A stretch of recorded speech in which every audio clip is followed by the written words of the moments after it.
Comme chaque été, Saint-Tropez redevient Saint-Trope. Et pour beaucoup de touristes, une destination de rêve, car à quelques encablures seulement du petit port de pêcheurs, nous voilà déjà à Tahiti. Photo souvenir incontournable sur la plus ancienne plage privée de Pamplonne. Il faut vivre Tahiti parce que si on ne vient pas à Tahiti, c'est comme on ne vit pas à un parti de Saint-Tropez. 200 matelas, 3 restaurants, un hôtel de 25 chambres, des boutiques de luxe, une plage de stars rendue célèbre par Gainsbourg, Aznavour ou Johnny. On est bien loin de la paillote en bambou de Félix Palmari, l'ancien policier marseillais qui a planté ses fameux parasols orange en 1952 et fait de Tahiti Beach la première plage organisée au monde. On est parti avec une petite cabane de plage puisque M. Félix a été la première personne à mettre des matelas sur la plage. Et au fil des années, donc, on a maintenant l'hôtel, la plage privée, un self-service, un bar, donc c'est toute une institution. Monsieur Félix qui a tout inventé, ou presque. Car son nom Tahiti le doit d'abord au cinéma.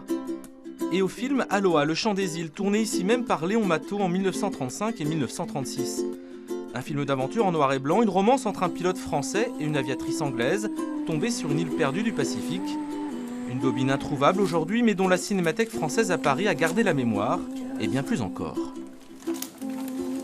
Ça a l'air d'être des repérages plutôt. Oui, ça c'est repérage. Car c'est pour sa ressemblance avec Taha, l'une des îles sous le vent, que les studios niçois de la Victorine vont choisir Pamplonne et monter tout un décor d'îles polynésiennes, avec palmiers, plantes exotiques, farés, pirogues et tiki.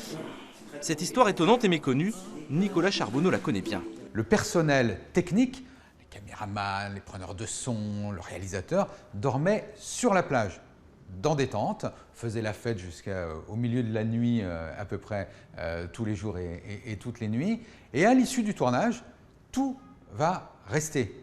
Le faré, les chaises, les canoës, tout reste. Tout reste et tout le monde finira par appeler l'endroit Tahiti. Les palmiers plantés par l'équipe du film sont toujours là. Les tikis ont un peu changé de visage. Les bambous du plafond et du bar rappellent le faré d'Aloha. Tahiti figure maintenant sur les panneaux de signalisation.